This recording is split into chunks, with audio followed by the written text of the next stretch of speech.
မိဘကနာဝဲထားတော့အမပဲသူဒီနိုင်ပါမယ်ဒါတွေကိုမသိစင်က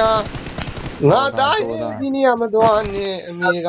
ဘမမထားလို့ရဲ့ငါသို့တော်မာနတစ်ခုနဲ့ဗနာနာပြီလေ ဘလို့တော့ဘာမှလည်းဟောဒီငုတ်ကတုံးလို့လည်းမရဘူး ငါရင်ဝဲပိုက်လို့အမေရဲ့တဲ့ဝေဒနာလေးကိုဖြေရပဲစေးစီတယ်လို့ပဲကိုယ်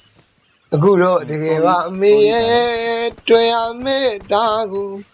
ဟုတ်ကြမြတ်ပေါင်းလူဥမရဲ့လို့ညီတို့တစ်ထိုက်ကပြောရှောင်းအမေရဲ့ဒီလောကကြီးရဲ့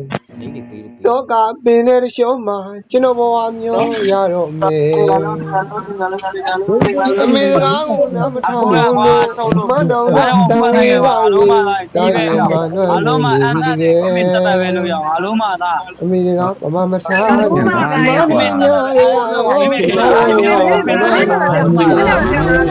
အမေရှိတဲ့သားကိုငယ်ငယ်တုန်းကဆုံးမခဲ့တယ် ကလေးတွေကိုတန်းစီပြီးချဲပေါင်းမိမဆုံးမဖမဆုံးပါဘူးကွာ ဆုံးမပါအမေရဲ့ရှင်မလွယ်တွေ့ရရှာဒါလေးလို့မြောက်ရှိပြီတကယ်တဲနေတဲတဲတဲနေတဲတဲ